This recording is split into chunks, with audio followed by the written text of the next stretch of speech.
What's up, guys? It's Slightly Smoking Live, and I'm your host, Jack Murdoch. And today's guest, we have Nexxus, a great magician from the LA area, another one. And yes, he's great with cards. I've seen him dabble some coins in almost anything he puts his hands on. I'm really excited to dive inside of his mind and see what he comes up with today.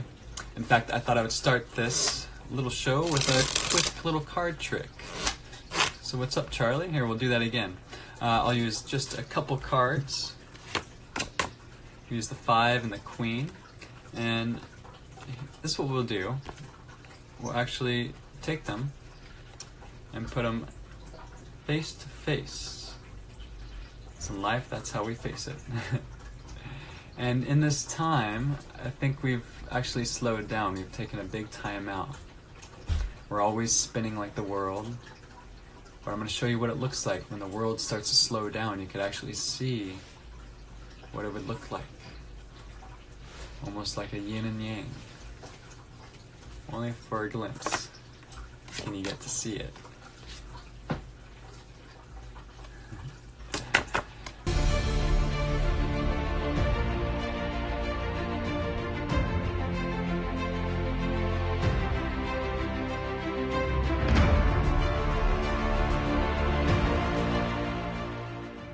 Cool to finally get you on here, man.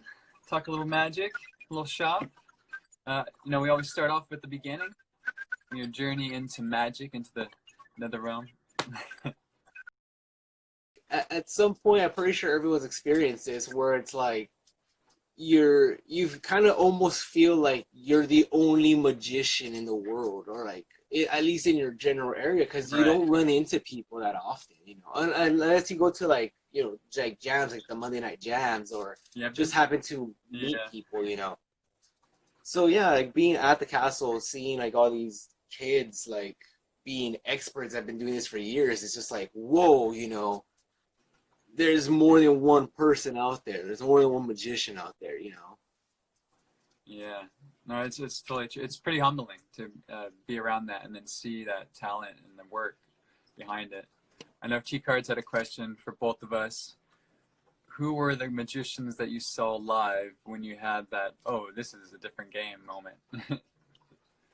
So, can you remember? Well, that's kind of tough. I mean, so for me, I guess it was, it's kind of like a mix of, like, the first real magician I got to see live was a magician called Dan Sperry. Nice. Which he like really influenced where I was going with my magic. So I am also like gothic. So seeing someone like Dan Sperry being like all makeup and dressed in black and everything, like all street and crazy, it was kind of like whoa, this is something, because he had like these big stage illusions and everything. So seeing him live, I was like, wow. This is intense. And then, like I said, like seeing these juniors, and not anyone in particular, but just like the juniors in general, seeing them was just like, oh, you actually have to like build a show. You actually have to like learn stuff, to make this really cool, not just like, oh hey, here's a trick, here's a trick. Yeah, no, exactly, right? Especially like with the access to the library, like at the castle, you get to learn so many things. And I mean, there's people in the juniors that are like 13, 14 years old, and they've been doing this for like 5, 6 years already. And I'm here coming in like, so I know a few card tricks, Yeah, so it was about your what is your first, second year in the magic and then getting into the castle? So it was like my fourth official year in, I would say. Like I said, like I was kind of learning tricks throughout my life, like ever since I seen Pierce Angel to the castle.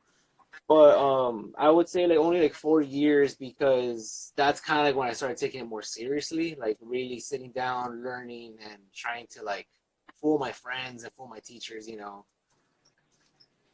So that's when I was like really into magic. And so then after the castle, that's when you really started to step your game up and then create a show. And so it inspired you to really be even better at what you did, and you made it in.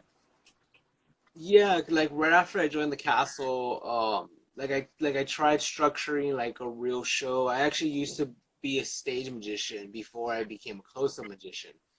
Um, and mainly because of busking, like I used to try to perform more outside, like at a distance versus just card tricks.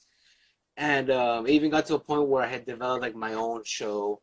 And because I was taking theater at the time, we actually had a live theater where I could perform. So I asked my instructor like, "Hey, is it all right if I take over the stage for maybe a lunchtime and then develop my own like variety act?" And he's like, "Yeah, go ahead, and you can do a cover charge and do whatever you want." So I kind of like developed a show back then doing that, um